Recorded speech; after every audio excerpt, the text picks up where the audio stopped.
And last but not least ನಾನು ಒಂದೇ ಒಂದು ಮಾತು ಹೇಳೋಂಥದ್ದು, ದಯಮಾಡಿ ನೋ ಕೊಕೇನ್ ಸಿನಿಮಾ ತುಂಬ ದೊಡ್ಡ ಬಜೆಟ್ ಹಾಕ್ಬಿಟ್ಟು ಸಿನಿಮಾ ಮಾಡ್ತಾಯಿದ್ದೀವಿ.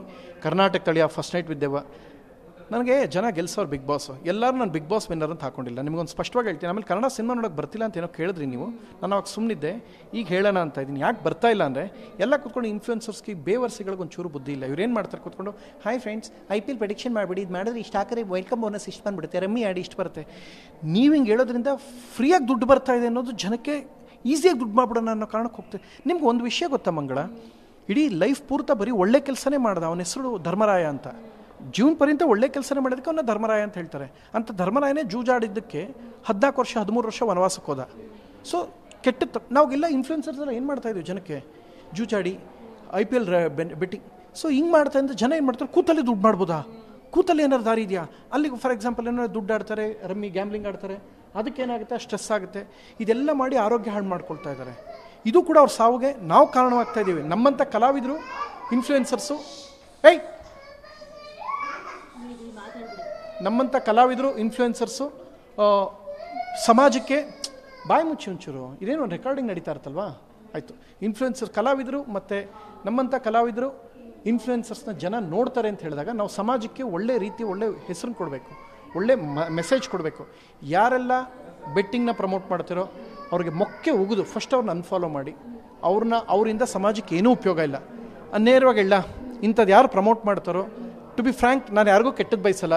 ಇಂಥ ರಾಕೇಶ್ ಇಂಥವ್ರೆಲ್ಲ ಹೋಗ್ತಾರೆ. ಸೊ ನಾನೇನು ಇನ್ನು ಮುಂದಕ್ಕೆ ಹೇಳಕ್ಕೆ ಹೋಗಲ್ಲ. ಈ ಕೆಟ್ಟದ್ದೆಲ್ಲ ಪ್ರಮೋಟ್ ಮಾಡಿ ಜನಗಳ ಮನೆ ಹಾಳು ಮಾಡಿ ಇವ್ರು ದುಡ್ಡು ಮಾಡ್ಕೊಳ್ತಾರೆ ಅಂದರೆ ಇವ್ರ ಅಗತ್ಯ ಇದೆಯಾ ಸಮಾಜಕ್ಕೆ? ನನಗೆ ಗೊತ್ತಿಲ್ಲ ಅಂತ ನಾನು ಹೋಗಿ ಅಂತ ನಾನು ಹೇಳಲ್ಲ, ನಾನಂತೂ ಹೇಳಲ್ಲ. ನೀವು ಸತ್ತೋಗ್ಬಿಡಿ, ನೀವು ನಿಗರ್ಕೊಂಬಿಡಿ ಅಂತ ನಾನು ಹೇಳಲ್ಲ. ಜನ ನಿಮ್ಮ ಯೋಚನೆಗೆ ಬಿಟ್ಬಿಡ್ತೀನಿ. ನೀವು ಜನಗಳನ್ನ ದಾರಿ ತಪ್ಪಿಸ್ತಾ ಇದ್ದೀರಾ. ನಿಮಗೊಂದು ಜನ ಕರೆದು ನಿಮ್ಮ ಅವ್ರ ಸಮಯ ಎತ್ತಿಟ್ಟು ನಿಮ್ಮನ್ನು ನೋಡ್ತಾರೆ ಅಂದಾಗ ಒಳ್ಳೆ ವಿಚಾರ ಹೇಳ್ರಯ್ಯ.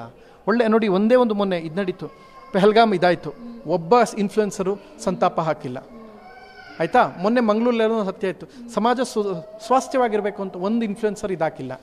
ಕೂತ್ಕೊಂಡು ಹಾಯ್ ಫ್ರೆಂಡ್ಸ್ IPL ಪ್ರಿಡಿಕ್ಷನ್ ಮಾಡ್ತಾ ಇದ್ದೀನಿ, ನೀವು ವೆಲ್ಕಮ್ ಆಗಿ ಇಷ್ಟು ಬಂದುಬಿಟ್ಟಿದೆ ಫ್ರೆಂಡ್ಸ್, ಹಾಯ್ ಫ್ರೆಂಡ್ಸ್ ಬನ್ನಿ ಜನರೇ ಅಂತ ಹಿಂಗಂದ ತಕ್ಷಣ ಟಪ್ಪ ನೋಡ್ಕೊಂಡು ಕೂತ್ಕೋತೀರ. ಇದೆಲ್ಲ ನೋಡ್ಕೊಂಡು ಕೂತ್ಕೊಂಡು ಅವ್ರಿಗೆ ನಾನು ಮೊನ್ನೆ ಒಂದು ಪ್ರಶ್ನೆ ಹೇಳ್ತೀನಿ ಕೇಳಿ. ಅಣ್ಣವ್ರ ಮಗ ಶಿವರಾಜ್ ಕುಮಾರ್ ಅವರು 131 ಸಿನಿಮಾ ಇರೋರು, 131 ಸಿನಿಮಾ ಮಾಡೋರಿಗೆ 2.5-3 ಲಕ್ಷ ಇನ್ಸ್ಟಾಗ್ರಾಮು ಫೇಸ್ಬುಕ್ಕಲ್ಲಿ ಫಾಲೋವರ್ಸು. ನಾನು ಶಿವಣ್ಣ ಪುನೀತಣ್ಣನ ಅಭಿಮಾನಿ 6.5 ಲಕ್ಷ ಫಾಲೋವರ್ಸು. ಈಗ ಶಿವರಾಜ್ ಕುಮಾರ್ ಗ್ರೇಟು, ಶಿವಣ್ಣ ನಾನು ನಿಮ್ಮ ಅಭಿಮಾನಿ ಅನ್ನೋರು ಗ್ರೇಟ್. ನಂಗೆ ಗೊತ್ತಾಗ್ತಾ ಇಲ್ಲ ಜನ ಏನು ನೋಡಿ ಬೆರಗಾಗ್ತಾರೋ, ಅಥವಾ ಜನ ಎಲ್ಲಿ ದಾರಿ ತಪ್ತಾ ಇದ್ದಾರೋ, ಅಥವಾ ಜನ ನಾವು ಇಷ್ಟು ದಾರಿ ತಪ್ಪಿಸ್ಬಿಟ್ಟಿದ್ವಿ, ಇದೆಲ್ಲ ನೋಡ್ಕೊಂಡು ಕೂತ್ಕೋತಾರೆ. ಆಮೇಲೆ ಅವ್ನು ಕೂತ್ಕೊಂಡು ನಾನು ಬ್ಲಾಗ್ ಮಾಡ್ತಾ ಇದ್ದೀನಿ, ಮನೇಲಿ ಇವತ್ತು ಎದ್ದೆ, ನಾನು 50,000 ರೂಪಾಯಿ ತಗೊಂಡೋದೆ, ಅಲ್ಲುಜ್ಜಿದ್ದು ನಾನು ಯಾವ ಪೇಸ್ಟ್ ಗೊತ್ತಾ, ಬಾಯಿಗೆ ಮುಕ್ಕಳಿಸಿ ನೀರುಗಿದೆ, ಇದೆಲ್ಲ ನೋಡ್ಕೊಂಡು ಕೂತ್ಕೋತಾರೆ. ಇದನ್ನೆಲ್ಲ ನೋಡ್ಕೊಂಡು ಕೂತ್ಕೊಳ್ಳೋದು ಬಿಟ್ಟು ಸ್ವಚ್ಛವಾಗಿ ಆರೋಗ್ಯ ನೋಡ್ಕೊಳ್ಳಿ, ಆಗ ನೀವು ಯಾರೂ ಸಾಯಲ್ಲ.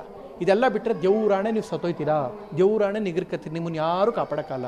ಇಂಥ ಬೇವರ್ಸಿಗಳನ್ನ ನೀವು ಫಾಲೋ ಮಾಡಿದ್ರೆ ನೀವು ಉದ್ಧಾರ ಆಗಲ್ಲ. ಅವನು ಒಬ್ಬನಾರು ಕೂತ್ಕೊಂಡು ಆಡು ಅಂತ ಹೇಳ್ತಾನೆ ಅಂತ ಹೇಳಿದ್ರೆ ಅಂಥ ಬೇವರ್ಸಿ ನೀವು ಯಾಕೆ ಫಾಲೋ ಮಾಡ್ತೀರಾ? ಅವನೊಬ್ಬ ಅಯೋಗ್ಯ ನನ್ನ ಮಗ, ಅವನಾಗಲಿ ಅವರಾಗಲಿ ಯಾರಾದರೂ ಅಷ್ಟೇ. ಏನಕ್ಕೆ ಅಲ್ಲ, ಧರ್ಮರಾಯನೇ ಜೂಜಾಡಿದಕ್ಕೆ 13 ವರ್ಷ ಹೋದ. ಅದನ್ನು ಏನಕ್ಕೆ ತೋರಿಸ್ತೀವಿ ಅಂದರೆ ಯಾವುದೇ ಕಾರಣಕ್ಕೂ ಇಸ್ಪೀಟು ಜೂಜು ಆಡಬಾರ್ದು, ಜನಕ್ಕೆ ಆ ಗ್ಯಾಮ್ಲಿಂಗ್ ಆಡಬಾರ್ದು ಅಂತ. ಧರ್ಮರಾಯನೇ ಹೋದಾದ್ಮೇಲೆ ನೀವು ಅದನ್ನು ತೋರಿಸಿ ಇದನ್ನ ಆಡಿ, ಇದಕ್ಕೆ ಇದಾದ ತಕ್ಷಣ ಇಷ್ಟು ದುಡ್ಡು ಬರುತ್ತೆ ಅಂತ ಹೇಳ್ಬಿಟ್ಟು ನೀವು ಹಾಳು ಮಾಡ್ತೀರಂದರೆ ನೀವು ಅವ್ರಿಗಿಂತ ನೀವು ಅಯೋಗ್ಯರು. ನೀವು ಅಂಥ ಇನ್ಫ್ಲುಯೆನ್ಸರ್ಸು ದೇಶಕ್ಕೆ ಬೇಡ, ಕರ್ನಾಟಕಕ್ಕೆ ಬೇಡ.